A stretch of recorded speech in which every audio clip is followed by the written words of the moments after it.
Continuamos hoy, amigo oyente, nuestro recorrido por el libro de Levítico. Prosiguiendo con el tema de el gran día de la expiación, en este capítulo 16 de Levítico, consideraremos hoy el tercer aspecto, la preparación del pueblo. Leamos los versículos 20 al 22. Cuando hubiere acabado de expiar el santuario, y el tabernáculo de reunión y el altar, hará traer el macho cabrío vivo, y pondrá a Aarón sus 2 manos sobre la cabeza del macho cabrío vivo, y confesará sobre él todas las iniquidades de los hijos de Israel, todas sus rebeliones y todos sus pecados, poniéndolos así sobre la cabeza del macho cabrío, y lo enviará al desierto por mano de un hombre destinado para esto. Y aquel macho cabrío llevará sobre sí todas las iniquidades de ellos a tierra inhabitada, y dejará ir el macho cabrío por el desierto. En este gran día de la expiación, el sumo sacerdote trabajaba solo. Aarón había rociado la sangre del macho cabrío de Jehová en el propiciatorio, y ahora ponía sus manos sangrientas en la cabeza del macho cabrío vivo, y confesaba los pecados de Israel. Debe haber sido una lista sórdida de pecados, pero los confesaba todos. La imposición de las manos denota el hecho de que este macho cabrío se identificaba con los pecados de Israel, es decir, que se convertía en pecado. En Isaías capítulo 53, versículo 6, se dice de Cristo, «Mas Jehová cargó en él el pecado de todos nosotros». En la segunda carta a los Corintios capítulo 5, versículo 21, el apóstol Pablo dice, «Al que no conoció pecado, por nosotros lo hizo pecado». Y esta es una realidad. Ambrosio, uno de los padres de la Iglesia, dijo, «El ladrón sabía que aquellas heridas en el cuerpo de Cristo no eran heridas de Cristo, sino de él mismo». Entonces, Aarón ponía aquel macho cabrío en manos de un hombre que no tenía ningún interés personal en aquel cabrito, y entonces los israelitas eran apostados a intervalos para asegurarse que se cumpliese lo que la ley demandaba. Entonces, el macho cabrío vivo por fin desaparecía en el desierto para nunca jamás ser visto o hallado.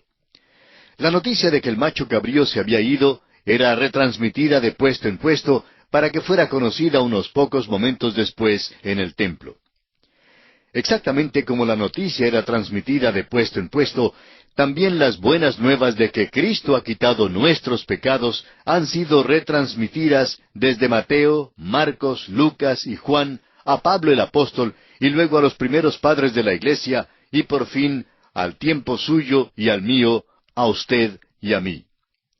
Cristo, amigo oyente, ha quitado nuestros pecados de una manera perfecta y completa. La víctima propiciatoria ilustra muchas escrituras que hacen referencia a esto.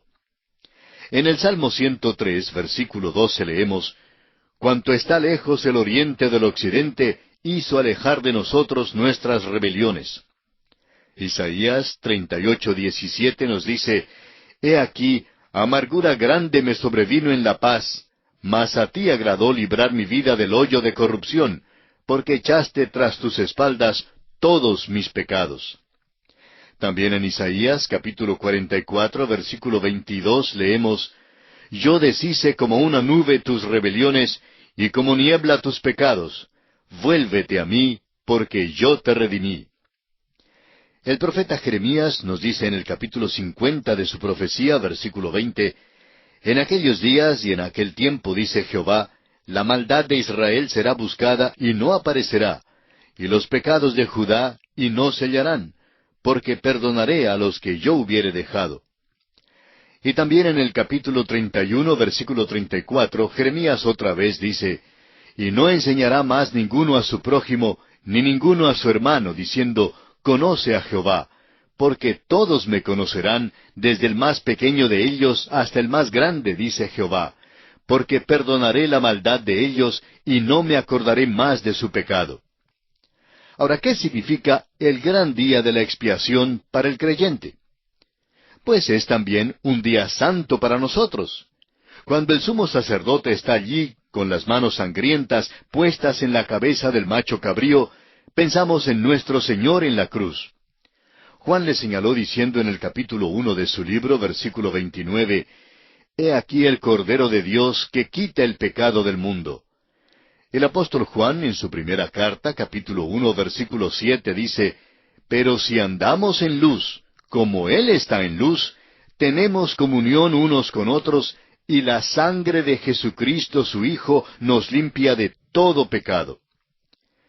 El decano Law ha dicho, la fe transfiere nuestros pecados. Cristo los quita.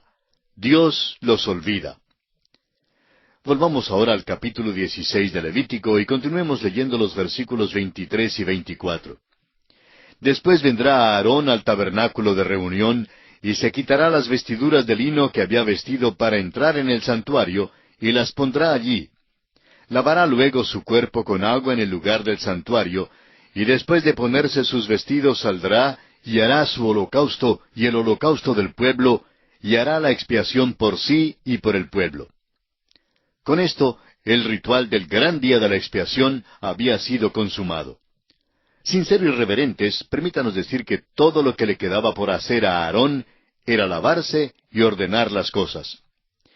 Notemos una vez más que esto no tiene ninguna contraparte en Cristo. Cuando Jesucristo terminó su obra, se sentó a la diestra de Dios. Aarón no se atrevía a entrar en el lugar santo sino hasta después de otro año.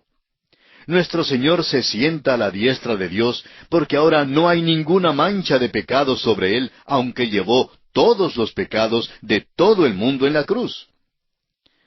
Continuemos ahora leyendo los versículos 26 al 28 de este capítulo 16 de Levítico. El que hubiere llevado el macho cabrío a Azazel, lavará sus vestidos, lavará también con agua su cuerpo, y después entrará en el campamento. Y sacarán fuera del campamento el becerro y el macho cabrío inmolados por el pecado, cuya sangre fue llevada al santuario para hacer la expiación, y quemarán en el fuego su piel, su carne y su estiércol. El que los quemare lavará sus vestidos, lavará también su cuerpo con agua, y después podrá entrar en el campamento. El versículo 25 dice que el sebo de la ofrenda por el pecado se trata como holocausto.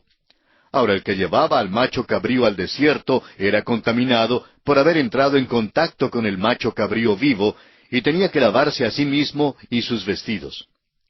Los cadáveres del becerro y el macho cabrío que se había ofrecido eran llevados fuera del campamento y quemados, y los que hacían esto también tenían que lavarse.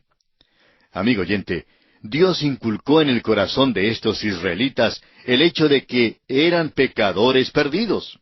Y aún hoy día, Dios nos demuestra que Él es santo y que el pecado aparta al hombre de Dios. Estábamos apartados de Dios por causa del pecado, pero vino Cristo y murió por nosotros. Él es quien quitó nuestros pecados cuando entró en el lugar santísimo con su propia sangre. Leamos ahora los versículos 29 al 34 de Levítico capítulo 16. Y esto tendréis por estatuto perpetuo. En el mes séptimo, a los 10 días del mes, afligiréis vuestras almas, y ninguna obra haréis, ni el natural ni el extranjero que mora entre vosotros.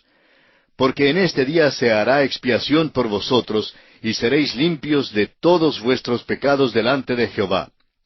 Día de reposo es para vosotros, y afligiréis vuestras almas. Es estatuto perpetuo. Hará la expiación el sacerdote que fuere ungido y consagrado para ser sacerdote en lugar de su padre, y se vestirá las vestiduras de lino, las vestiduras sagradas. Y hará la expiación por el santuario santo y el tabernáculo de reunión.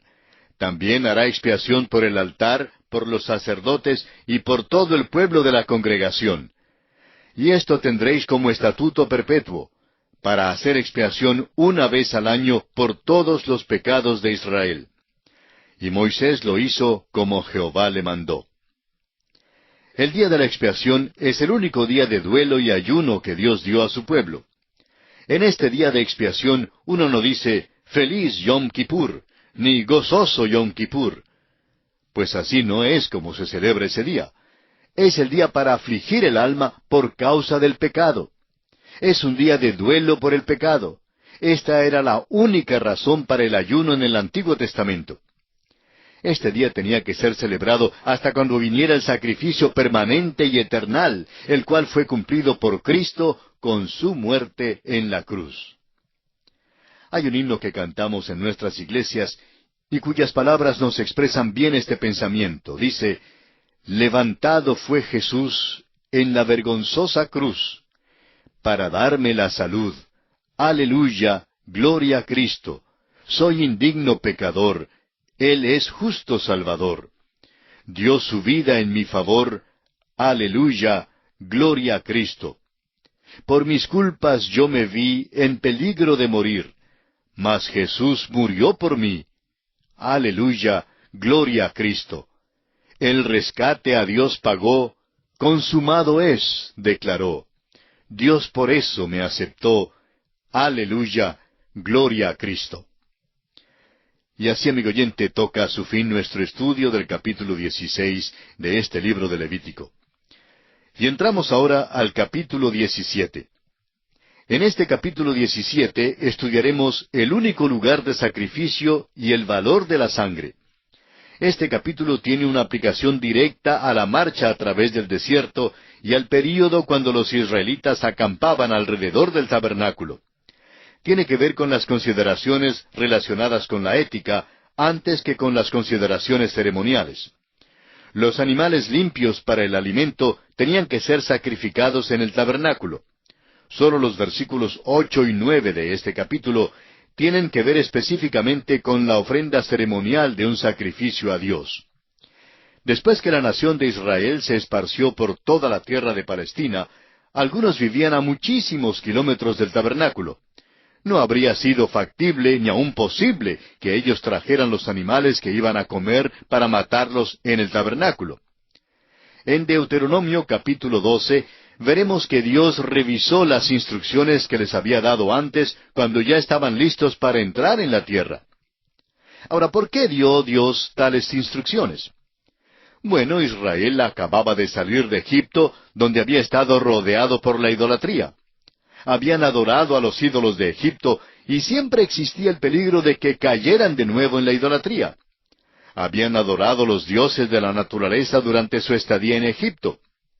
En el versículo 7, la palabra traducida demonios es en realidad seirim, que quiere decir peludo, y se refiere a los machos cabríos. Los egipcios, por ejemplo, adoraban a Mendes, el dios en forma de macho cabrío, y los griegos también adoraban al dios en forma de macho cabrío, al cual llamaron Pan. Ahora, este dios, Pan, es familiar para muchos de nosotros debido a su mención en la literatura y arte griegas. Tenía rabo, cuernos y pezuña hendida. El cristianismo medieval identificó esta forma con la del diablo. Y derivamos nuestra palabra pánico de su uso en aquellos tiempos cuando se usaba para describir el terror que causaba el diablo. De esto vemos que a los israelitas les fue prohibido matar a cualquier animal en cualquier lugar que no fuese el tabernáculo, para impedir así que lo ofrecieran a Pan, el dios en forma de macho cabrío. Aprendemos luego que jamás debían comer sangre. La razón que se da es específica. La sangre representa la vida, y había dos razones para esta prohibición.